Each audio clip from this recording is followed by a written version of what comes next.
Hello everyone, welcome back to my channel. আজ আমি তোমাদের সাথে শেয়ার করব একটা সেন্ট্রাল গভর্নমেন্টের স্টাফ নার্স রিক্রুটমেন্টের নোটিশ, যেটা বের হয়েছে central counselling for research in Ayurveda science থেকে। স্টাফ নার্সের একটা পোস্ট বের করেছে, দেখো 14টা টোটাল ভ্যাকেন্সি, ঠিক আছে, 14টা টোটাল ভ্যাকেন্সি।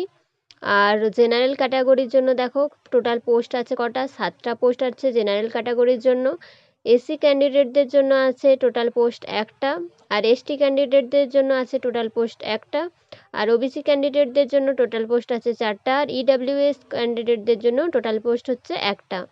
তাহলে 14টা মোট পোস্টের একটা ভ্যাকেন্সি বের করেছে central counselling for research in Ayurvedic science. এটা কিন্তু সেন্ট্রাল গভর্নমেন্টের জব, অল ইন্ডিয়ার সব ক্যান্ডিডেটরা কিন্তু এটা অ্যাপ্লাই করতে পারবে, ঠিক আছে।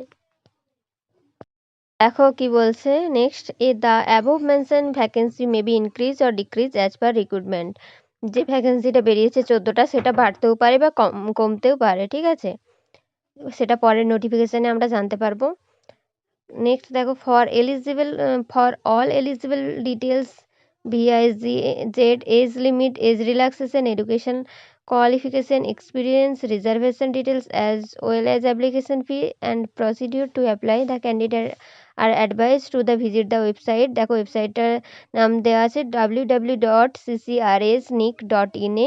এই ওয়েবসাইটে হচ্ছে তোমার নোটিফিকেশান যখন দেবে তখন তোমরা জানতে পারবে যে eligible criteria, age limit, age relaxation, education qualification, experience, এগুলো তোমরা কিন্তু জানতে পারবে, ঠিক আছে। সিলেকশন প্রসেস কি দেখো, গ্রুপ বি আর সি পোস্টের জন্য কি selection process, computer based test examination হবে।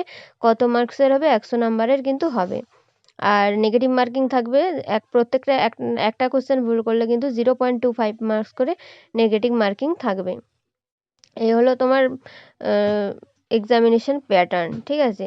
কিভাবে অ্যাপ্লাই করবে দেখো, how to apply, the gateway for filling of the online application will be made available on our website, হচ্ছে www.ccrs.nic.in। এই ওয়েবসাইটে তোমরা কিন্তু অনলাইন অ্যাপ্লিকেশনের ফর্মটা পেয়ে যাবে।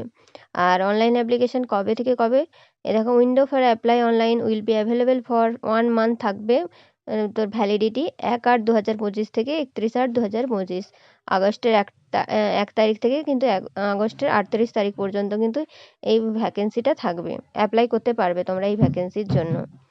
কি বলছে, candidates are advice to visit the website regularly for notification regarding further update. Further কোনো আপডেটের জন্য কিন্তু তোমরা অফিসিয়াল ওয়েবসাইটে রেগুলার ভিজিট করবে, ঠিক আছে। নেক্সট দেখো, এলিজিবল ক্রাইটেরিয়া এখনও কিন্তু অফিসিয়াল নোটিফিকেশানে দেয়নি, কিন্তু আশা করা যায় যে আগের বছরের অনুযায়ী কারা কারা অ্যাপ্লাই করতে পারবে। বিএসসি নার্সিংয়ের সব ক্যান্ডিডেটরা অ্যাপ্লাই করতে পারবে। আর জিএনএম ক্যান্ডিডেটদের কিন্তু এক্সপিরিয়েন্স লাগবে, ঠিক আছে, মিনিমাম 2 বছরের একটা এক্সপিরিয়েন্স লাগবে। এছাড়া রেজিস্ট্রেশন উইথ স্টেট নার্সিং কাউন্সিলিংয়ের কিন্তু রেজিস্ট্রেশন থাকতে হবে। এই হলো এলিজিবল ক্রাইটেরিয়া।